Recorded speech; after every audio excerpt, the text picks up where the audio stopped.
1939. This was the year when the world first witnessed the shocking speed and power of German tanks. The moment the German armored divisions rolled into Poland, the old rules of warfare collapsed. The tanks moved like a steel wave, sweeping across terrain faster than any army had ever imagined. Their dominance was not just about strength, it was about strategy, mobility, and precision. Germany entered the war with a plan to strike hard and strike fast, using tanks as the spearhead of a new kind of warfare. 1940. By the time the German tanks smashed into Western Europe, the Allies were stunned by how unstoppable they seemed. The secret behind their early success was coordination. German tanks never fought alone. They were supported by infantry, artillery, engineers, and aircraft in perfect harmony. This combined arms strategy allowed even lighter German tanks to overpower stronger enemy machines because the Germans knew how to use timing, speed, and teamwork to break their opponents' lines. 1940. Inside the Battle of France, German tank commanders demonstrated unmatched tactical flexibility while Allied forces waited for clear orders. German officers made split-second decisions on the battlefield.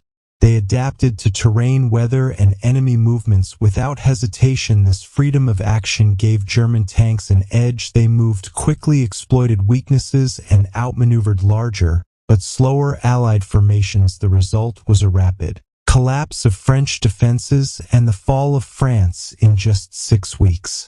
1941. As Operation Barbarossa began, German tanks once again shocked the world with their devastating momentum.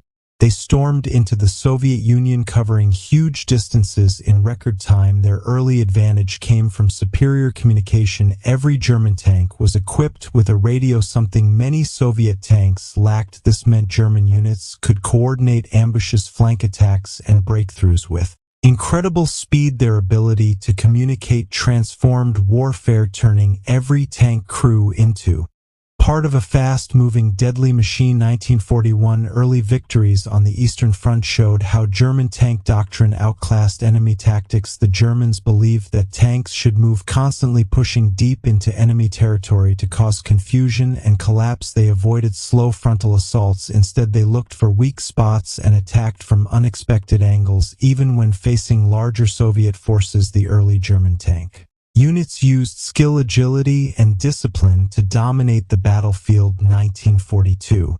Despite beginning to face stronger Allied tanks, German armor still held the upper hand in many early engagements. This was possible because of the quality of German training. Tank crews were drilled endlessly. They mastered firing on the move, coordinated maneuvers, and rapid maintenance. Their discipline made every tank more effective. German commanders knew that a well-trained crew in a lighter tank could outperform a poorly trained crew in a heavier one. This focus on skill allowed them to keep winning decisive battles. The early war dominance of German tanks was never about having the strongest machines. It was about using what they had better than anyone else. Speed, communication, flexibility, and combined arms warfare turned their armored divisions into the most feared force on the planet. German tanks dominated early WW2 because they fought as part of a fast-moving, synchronized system that no other